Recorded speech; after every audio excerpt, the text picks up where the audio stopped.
A'udzubillahi minasyaitonirrajim. Bismillahirrahmanirrahim. Assalamualaikum warahmatullahi wabarakatuh. Qala rabbi shrah li sadri wa yassir li amri walul 'uqdatam min lisani yafqahu qawli. Asyhadu an la ilaha illallah wa asyhadu anna Muhammadar Rasulullah. Allahumma shalli ala sayidina Muhammad. Alhamdulillah sahabat Sekelap Rezeki, atas izin Allah kita bersilaturahmi kembali pada audio kali ini. Dan audio kali ini semoga menutupi rangkaian perjalanan pemahaman terkait tentang membuat pondasi rezeki. Kalau pondasi rezeki ini, pemahaman tentang pondasi rezeki ini sudah kawan-kawan masuk ke alam bawah sadar, maka teman-teman akan gampang melangkah, akan mudah berjalan, akan timbul perasaan yang kuat, tak ada lagi ketakutan. Dan yang hadir hanyalah perasaan, kecintaan, dan terus meraih ridha Allah. Sebagaimana yang sehari-hari kita baca setiap sholat 5 waktu. Inna sholati wa nusuki wa mayaya wa mahmati lillahi rabbil alamin. Sesungguhnya sholatku, ibadahku, hidupku, dan matiku hanya untukmu ya Allah. Nah, jadi kalau kita mau pahami lebih dalam, rezeki terbesar dalam hidup manusia itu adalah ketika manusia itu bisa dekat, ingat, dan taat kepada Allah. Inilah dari perjalanan rangkaian panjang saya, teman-teman semuanya. Dulu saya berpikir sholat duha 8 rakaat, 12 rakaat, terus dimudahkan Allah untuk mendapatkan rezeki pagi itu. Sholat qiyamul lail untuk dapatkan rezeki hari itu. Nah, justru sebenarnya semakin kesini, nah makanya saya awali dengan mukadimah sebelum-sebelumnya, tapi hari ini saya ingin tegaskan, justru yang menjadi rezeki sejatinya itu adalah ketika teman-teman diizinkan untuk sholat malam, ketika teman-teman dan kita semua diizinkan untuk sholat duha, ketika kita diizinkan untuk bisa membuka Quran, kita bisa membaca Quran, kita bisa menghafal Quran, kita bisa mentadaburi Quran. Itulah rezeki. Ketika kita bisa sampai ke majelis ilmu, itulah rezeki. Kenapa saya bilang itu rezeki, teman-teman? Karena di sanalah terdapat catatan-catatan keridhaan Allah. Disitulah ikhtiar sebenarnya. Karena ada orang yang dapatkan harta di dunia, ada orang yang bergelimangan mungkin materi, dapat mobil, dapat rumah mewah, dapat istri yang cantik, tapi belum tentu mendapatkan ridha Allah. Karena di surah Al-Baqarah di surah Al-Baqarah di ayat ke-200 ya kan, itu cerita orang-orang yang telah menunaikan ibadah haji. Surah kedua ayat 200, di mana orang-orang itu berdoa, Rabbana atina fid dunya wa ma lahu fil akhirati min khalaq. Ya Tuhan kami, berilah kami kebaikan dunia, dan di akhirat dia tidak memperoleh bagian apapun. Karena dia cuma berdoa, Rabbana atina fid dunya. Ya Allah, berilah kami kebaikan dunia. Maka Allah ajarkan di ayat 201 surah Al-Baqarah, itulah doa yang sering kita baca, doa sapu jagat. Rabbana atina fid dunya hasanah wa fil akhirati hasanah wa qina azabannar. Ini doa ketika orang telah selesai ibadah haji, artinya level ibadah tertinggi dalam rukun Islam. Nah, maka sahabat-sahabat semuanya yang habis mendengarkan audio ini, saran saya dengarkanlah audio-audio sebelumnya. Maka harta sejati itu adalah rezeki yang terbaik, itu adalah rezeki yang menghasilkan ridho dari Allah. Sekali lagi, rezeki yang terbaik itu rezeki yang menghasilkan ridho dari Allah. Banyak orang punya kendaraan, rumah mewah, punya mobil dan sebagainya, banyak sekali, tapi belum tentu Allah ridho, sahabat semua.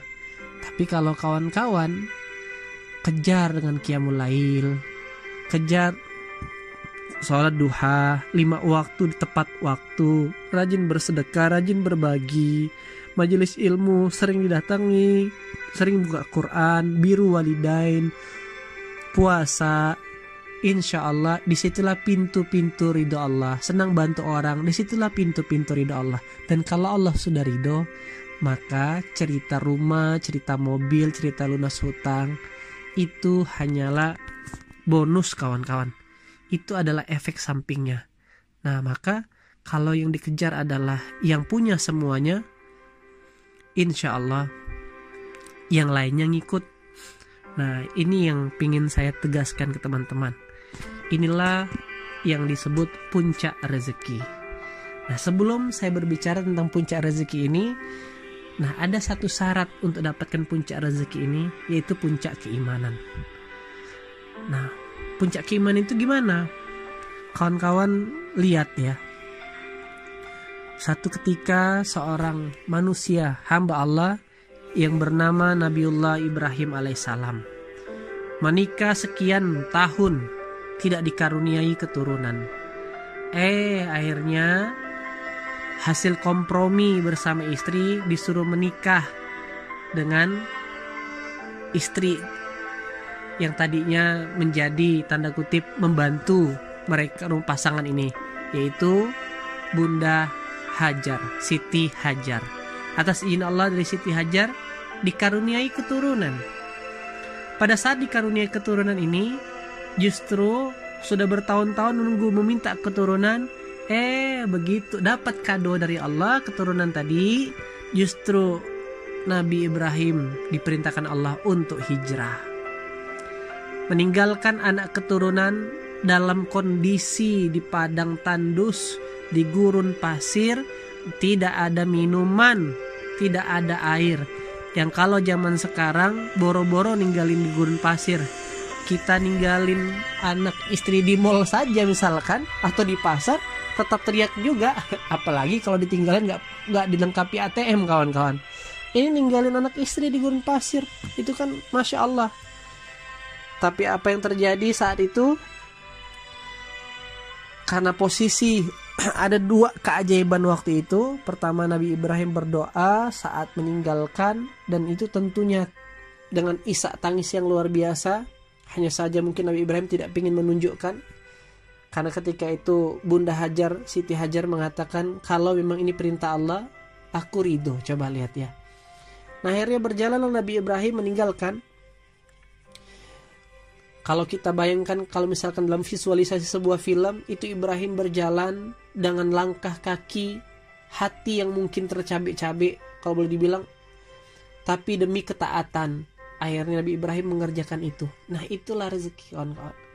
Akhirnya apa yang terjadi? Nabi Ibrahim mendoakan anak istrinya, semoga penduduk di kota ini condong kepadanya dan berikanlah rezeki satu kota ini.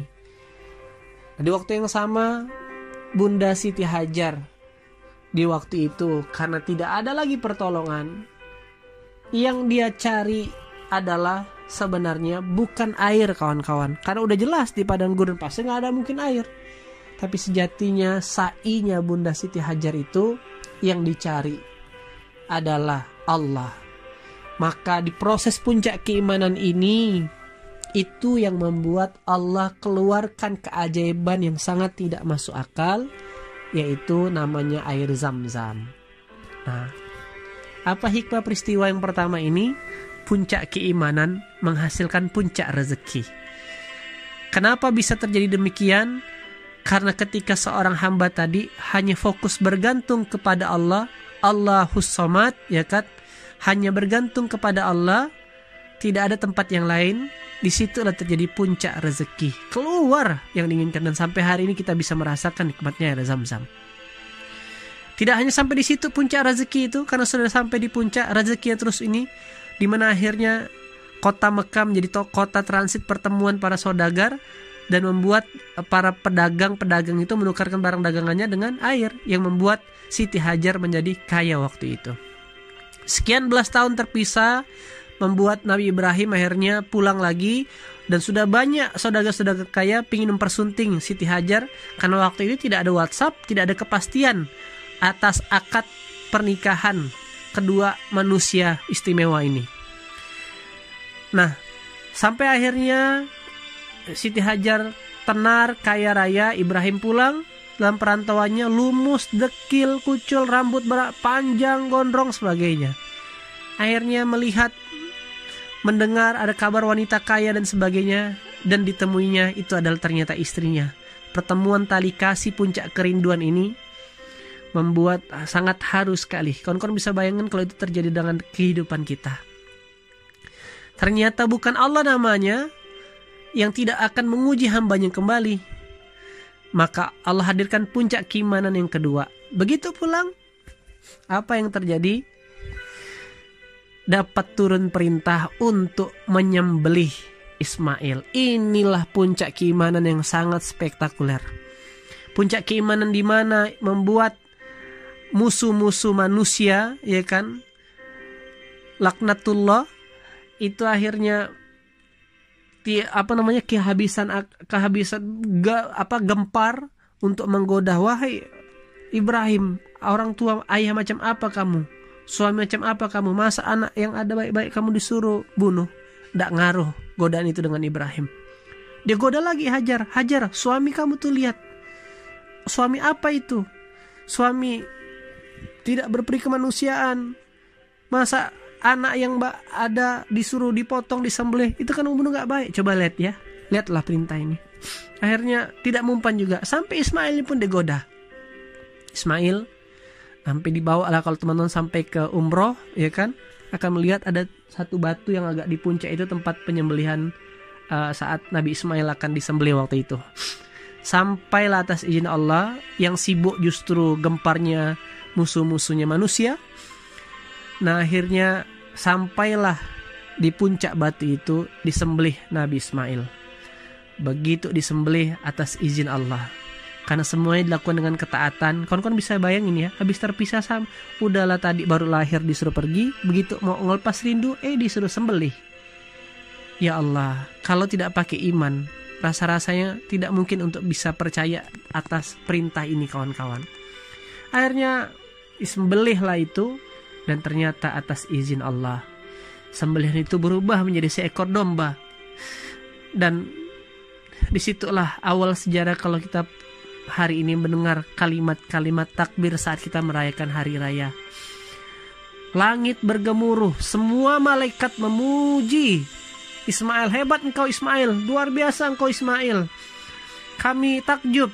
Tapi Nabiullah Ismail dalam kesadaran tetap melafazkan Allahu Akbar, Allahu Akbar, Allahu Akbar. Allah Maha Besar, Allah Maha Besar, Allah Maha Besar. Allahu Akbar, Allahu Akbar, Allahu Akbar. La ilaha illallah, wallahu akbar. Tiada Tuhan selain Allah yang Maha Besar. Allahu Akbar, walillahil ham. Hanya Allah yang pantas dipuji. Nabi Ismail pun tetap mengembalikan bahwasanya bukan aku yang hebat, cuman Allah yang pantas dipuji, kawan-kawan. Inilah puncak keimanan yang menghasilkan puncak rezeki. Sebagaimana juga dengan ketika Nabi Muhammad dikejar kafir Quraisy, masuk dalam gua, ya kan, Jabal Sur. Disitulah puncak keimanan yang akhirnya membuat Nabi Muhammad Rasulullah SAW hanya bersandar kepada Allah. Lah tahzan, bilang Abu Bakar. Akhirnya membuat kedua hamba ini mendapatkan puncak rezeki yang waktu itu memang dibutuhkan. Bukankah rezeki itu yang benar-benar kita butuhkan? Apa itu? Dilindungi Allah. Tertutuplah pintu goa itu, seperti ada sarang burung di atasnya, ya kan? Nah, dan kita belajar juga Nabi Musa ketika dikejar oleh Fir'aun. Jangan bersedih, Allah bersama kita. Ya kan, di surah Suara, surah ke-26 ayat 61 sampai 63. Dan membuat hadirnya puncak rezeki bagi seorang Nabi Musa. Nah, kawan-kawan semua yang dirahmati Allah, setiap di antara kita yang mendengarkan audio ini punya kebutuhan yang berbeda-beda. Maka cerita-cerita yang Allah sampaikan di Quran itu bukan dongeng, Pak. Itu bukan dongeng, Kak. Itu adalah sebuah pola kehidupan yang sejatinya seharusnya kita jalani. Maka yang harus dikejar adalah puncak keimanan saat ini. yaitu rasa kebergantungan kita hanya kepada Allah. Lantas, bagaimana adabnya untuk datangnya? Untuk datang kepada Allah, ya kan? Kemarin malam ada saya bahas di live saya. Nah, maka saya coba tegaskan, kawan-kawan bisa buka di surah Ali Imran. Surah ketiga, ayat ke-14. Inilah adabnya. Allah tahu sekali ya, dimulai dengan dijadikan terasa indah dalam pandangan manusia cinta terhadap apa-apa yang diinginkan.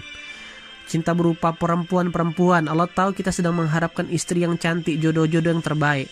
Cinta terhadap anak-anak, harta benda, emas bertumpuk dalam bentuk emas dan perak, kuda pilihan, hewan ternak dan sawah ladang. Terus Allah closing, itulah kesenangan hidup di dunia dan di sisi Allah tempat kembali yang baik. Kemana tempat kembali yang baik itu? Maukah aku sampaikan, kata Allah? Yaitu bagi orang-orang yang bertakwa. Di sisi Tuhan mereka surga-surga yang mengalir di bawahnya dan mereka kekal di dalamnya, serta dan pasangan-pasangan yang suci serta ridho Allah.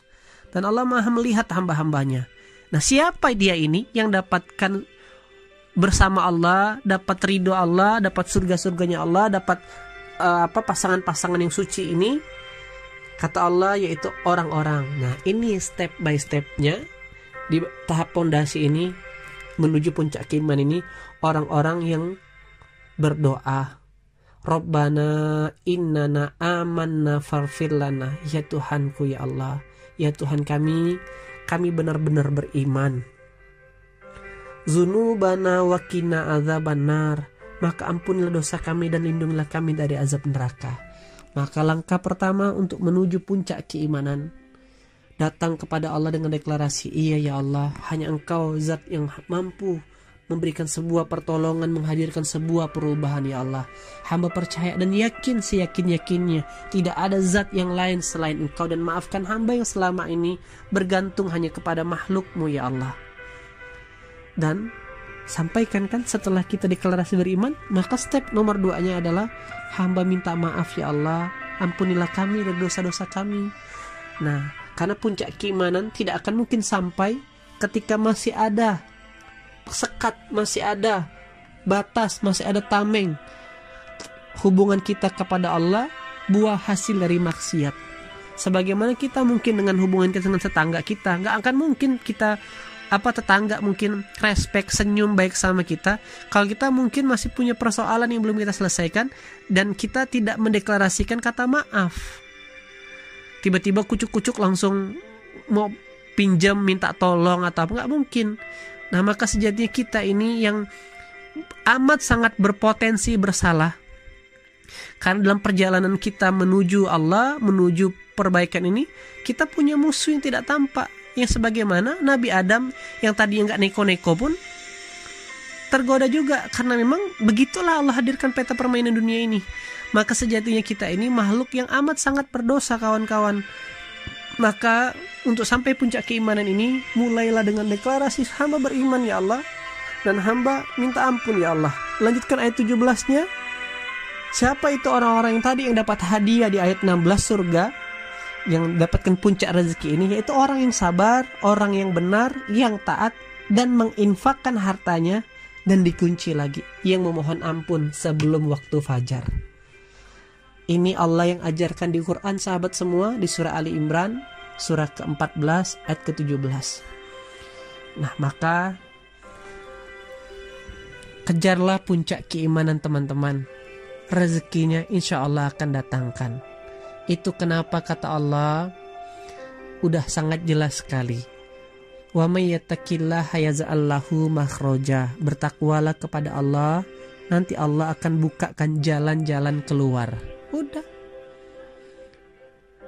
Allah tegaskan lagi, Fakultu astaghfiru rabbakum innahu kana ghafara. Minta ampun sama Tuhanmu.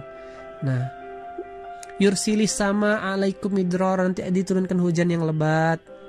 Lanjut lagi hadiahnya, wa yumditkum bi amwali wa banin. Allah kelipat gandakan harta dan anak-anak. Wa yaj'al lakum jannatin wa yaj'al lakum anharo. Jadi tidak ada rahasia yang rumit, tidak ada rahasia yang canggih-canggih. Saya dan beberapa sahabat sudah mempraktekkan janji Allah terhadap firman-firmannya ini. Nah, maka buat kawan-kawan yang sedang membutuhkan, yang benar-benar berharap keajaiban, maka Anda harus mendekat dengan zat yang punya kapasitas untuk menciptakan keajaiban. Ketika dirasakan akal sudah tidak mampu, hitung-hitungan finansial dalam penghasilan tidak cukup, apalagi di kondisi saat ini sangat tidak mungkin, maka sudahlah, udah waktunya datang kepada Allah. Dan percayalah, buat hamba yang bertakwa tidak akan pernah Allah itu menyia-nyiakannya. Seperti itu sahabat semua, selamat menuju puncak keimanan. Semoga kita bisa merasakan sensasi bagaimana Nabiullah Ibrahim alaihissalam saat itu, merasakan sensasinya Rasulullah, dan merasakan sensasinya Nabi Musa. Ada 3 kesamaan dari cerita 3 nabi itu. Sensasi itu dirasakan di saat kondisi amat sangat tidak enak, mencekam, ketakutan, dan tidak nyaman. Itu yang pernah saya rasakan di dahulu kala, kawan-kawan. Tapi begitu saya mengkonekkan datang kepada Allah, maka ciri-ciri yang pertama, hadirnya dulu ketenangan.